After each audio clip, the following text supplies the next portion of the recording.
2024 നിയമസഭാ തെരഞ്ഞെടുപ്പിൽ ആന്ധ്രാപ്രദേശിൽ YSR കോൺഗ്രസിന് കനത്ത തിരിച്ചടിയാണ് ലഭിച്ചത്.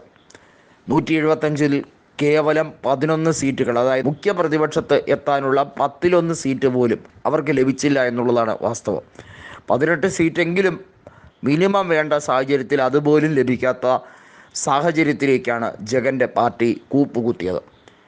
പാർട്ടിയിലുള്ളവർ ഭൂരിപക്ഷം പേരും ഇപ്പോൾ പറഞ്ഞിരിക്കുന്നത് ജഗൻ്റെ തെറ്റായ തീരുമാനം കൊണ്ടുണ്ടായ നഷ്ടമാണ് ഇപ്പോൾ പാർട്ടിയെ ബാധിച്ചിരിക്കുന്നത്.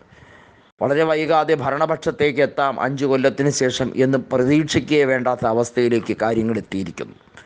അവിടെയാണ് ഒരു ഇക്വേഷൻ എന്ന രീതിയിൽ കോൺഗ്രസുമായി കൈകോർക്കണം എന്ന് പാർട്ടിയുടെ നയത്തിൽ ഇപ്പോൾ പാർട്ടി മീറ്റിങ്ങിൽ യോഗത്തിൽ നയം രൂപീകൃതമായിരിക്കുന്നു. ശർമിള എന്ത് വന്നാലും കോൺഗ്രസ് വിട്ട് പോകില്ല എന്ന് ഉറപ്പിച്ചിരിക്കുകയാണ്. തെരഞ്ഞെടുപ്പിലെ തോൽവി ഉൾപ്പെടെയുള്ള കാര്യങ്ങൾ ഉണ്ടെങ്കിൽ പോലും ദേശീയ തലത്തിൽ കോൺഗ്രസ് ശക്തി പ്രാപിച്ചു എന്നും വളരെ ചിട്ടയായ പ്രവർത്തനത്തിലൂടെ ആന്ധ്രാപ്രദേശിൽ കോൺഗ്രസിനെ അധികാരത്തിലേക്ക് കൊണ്ടുവരും എന്നുമാണ് ശർമിള പറഞ്ഞിരിക്കുന്നത്. ജനങ്ങൾക്ക് വിശ്വാസ്യത കൂടണമെങ്കിൽ കോൺഗ്രസിൽ എക്കാലവും നിലനിൽക്കണം. അതുകൊണ്ട് തന്നെ ഇനി തൻ്റെ അച്ഛൻ്റെ പാത തന്നെയായിരിക്കും പിന്തുടരുന്നത്. YSRൻ്റെ 75-ാം ജന്മവാർഷികത്തിൽ വൈകാരികമായി തന്നെ ശർമിള പറഞ്ഞ ഒരു കാര്യമുണ്ട്. തൻ്റെ പിതാവിൻ്റെ പാരമ്പര്യം പിന്തുടരുന്നതിൽ തനിക്ക് അഭിമാനമേ ഉള്ളൂ. അവിടെ അധികാരമോ പദവിയോ ഒന്നും കണ്ടിട്ടല്ല നിൽക്കുന്നത്. അധികാരത്തിനും പദവിക്കും വേണമെങ്കിൽ കൂടെ നിൽക്കാമായിരുന്നു സഹോദരൻ്റെ കൂടെ, പക്ഷേ അങ്ങനെയല്ല ചെയ്തത്. കോൺഗ്രസിനെ സ്നേഹിക്കുന്ന പ്രവർത്തകർ നിരവധി ആന്ധ്രയിൽ ഇപ്പോഴുമുണ്ട്. അവർ പക്ഷേ ഇപ്പോഴും സംശയത്തിലാണ് കോൺഗ്രസ്സിന് പുരോഗതി ഉണ്ടാകുമോ ഇല്ലയോ എന്നുള്ളത്. ഈ തെരഞ്ഞെടുപ്പിൽ YSR കോൺഗ്രസിനെ ഒരു പാഠം പഠിപ്പിക്കുകയായിരുന്നു അവരുടെ ലക്ഷ്യം. എന്നാൽ TDPയുടെ പോക്ക് എന്നുള്ള രീതിയിലേക്ക് BJPയുമായി വർഗീയ കക്ഷികളുമായി കൂട്ടുകെട്ടുണ്ടാക്കുന്നത് ഒരിക്കലും അവർക്ക് നല്ലതിനായിരിക്കില്ല എന്ന് തന്നെയാണ് ശർമിള പറഞ്ഞിരിക്കുന്നത്.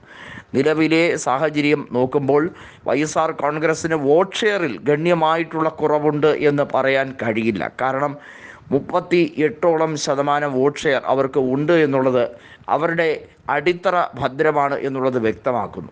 കോൺഗ്രസും YSRും ചേർന്നാൽ കൃത്യമായും ഒരു മുന്നോട്ട് ഉള്ള നയം രൂപീകരിക്കാം എന്നതാണ് ശർമിള മുന്നോട്ട് വയ്ക്കുന്ന കാര്യം.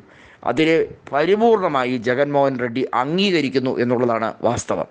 നമുക്കറിയാം BJPക്ക് 3 ലോക്സഭാ സീറ്റുകളും അതുപോലെ തന്നെ 8 നിയമസഭാ സീറ്റുകളും ആന്ധ്രാപ്രദേശിൽ നിന്നുണ്ട്. ഇതിന് കാരണമായത് TDPയുമായി സഹകരിക്കുന്നത് കൊണ്ടാണ്. അല്ലാതെ ഒറ്റയ്ക്ക് നിന്നാൽ അവർക്ക് ഒന്നും നേടിയെടുക്കാൻ കഴിയില്ലെന്ന് അവർക്കറിയാം. പവൻ കല്യാണാണ് ഇപ്പോൾ നിലവിൽ ഉപമുഖ്യമന്ത്രി. അവരുടെ ജനസേന പാർട്ടിക്ക് നിയമസഭയിൽ 21 സീറ്റും ലോക്സഭയിൽ 2 സീറ്റുകളും ഉണ്ട് എന്നുള്ളതും എടുത്തു പറയേണ്ടതാണ്. TDPക്കാണ് 16 സീറ്റുകളുള്ളത്. YSR കോൺഗ്രസ്സിന് 4 ലോക്സഭാ സീറ്റുകളാണുള്ളത്. ഇങ്ങനെയാണ് ലോക്സഭയിലെ കണക്കുകൾ ആന്ധ്രാപ്രദേശിലെ 25 സീറ്റുകളിൽ ഡിസ്ട്രിബ്യൂഷൻ വരുമ്പോൾ ഉള്ളത്. ഇതിലെടുത്ത് പറയേണ്ടത് കോൺഗ്രസ്സിന് ഒന്നും തന്നെ കിട്ടിയില്ല. കടപ്പ ലോക്സഭാ സീറ്റ് കോൺഗ്രസിൻ്റെ ശക്തി ദുർഗങ്ങളിൽ ഒന്നായിരുന്നു.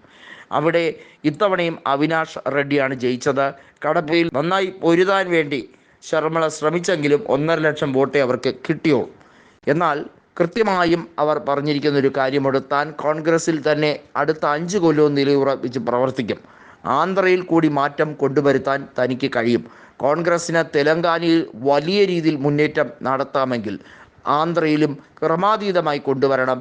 അങ്ങനെ തന്നെയായിരിക്കും നഷ്ടപ്പെട്ടു പോയ പ്രതാപം പരിപൂർണമായി തിരിച്ചു പിടിക്കുക എന്നാണ് ഇപ്പോൾ ജഗൻമോഹൻ്റെ സഹോദരി കൂടിയായിട്ടുള്ള YS ശർമിള പ്രഖ്യാപിച്ചിരിക്കുന്നത്.